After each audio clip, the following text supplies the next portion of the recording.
Welcome viewer, this video tutorial describes how to disable drop here to share pop-up in Windows 11.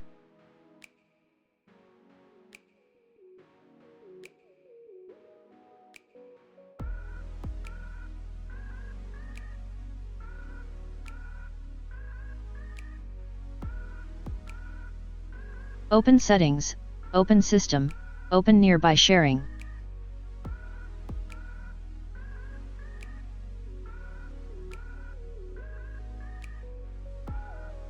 Turn off drag tray.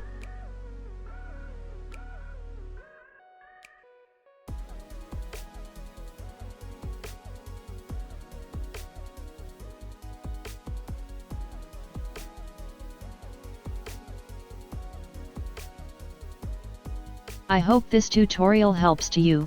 Please like, share and don't forget to subscribe our channel. Thank you very much. See you next video.